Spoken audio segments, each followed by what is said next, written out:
हर महादेव। हमारे YouTube channel नीलम पांडे लोकगीत में आप लोगों का स्वागत करती हूँ। आज मैं एक बहुत प्यारा सा शिव जी का सोहर गीत सुनाने जा रही हूँ। उम्मीद करती हूँ कि आप लोगों को बहुत अच्छा लगेगा। अगर अच्छा लगे तो लाइक शेयर सब्सक्राइब जरूर करिएगा और कमेंट करके जरूर बताइएगा कि हमारा सोहर गीत आप लोगों को कैसा। बिटू रहु सखिया सहेला रे मिली झूली चला हो मिली झूली चला हो मोरी सखिया बगिया में बाटे भोले बाबा पूजन सब चला हो पूजन सब चला हो मोरी सखिया बगिया में बाटे भोले बाबा पूजन सब चला हो पूजन सब चला हो घुमरी घुमरी शिव पूजेली शिव के मनावेली शिव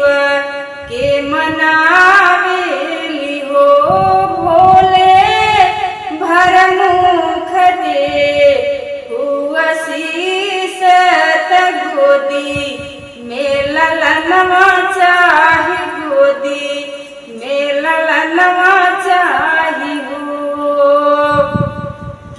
नुनवत मिला लाउ धारे ततेल व्यवहारे ततेल व्यवहारे न हो सखिया कुखिया के कवा न उधार कुखिया मांगन मांगलू कुखिया मांगन मांगलू घूमि जाहुए सखिया घूमि जाहु घूमि घर चली जाऊ मोरी सखिया आजू के नवा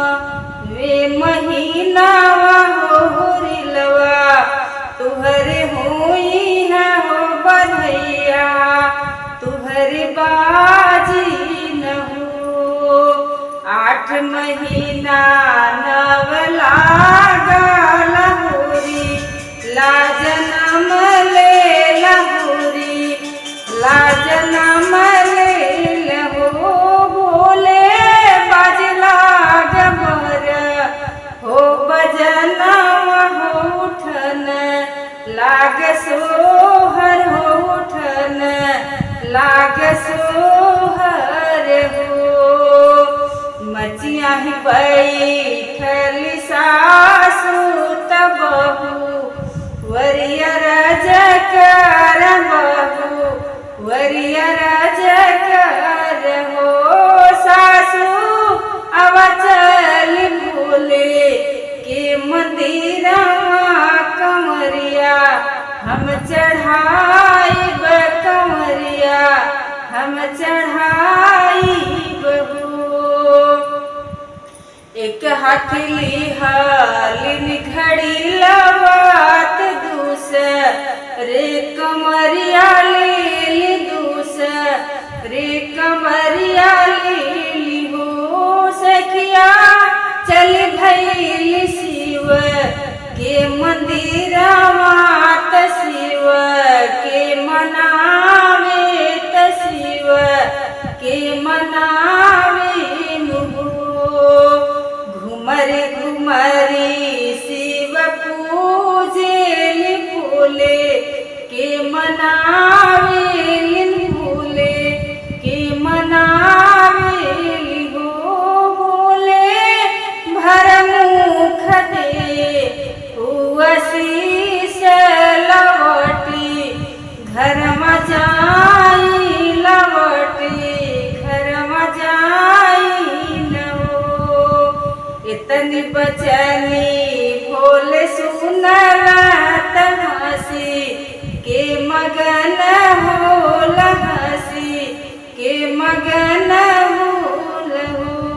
सखिया जुग जुग जिया तो तोर ललना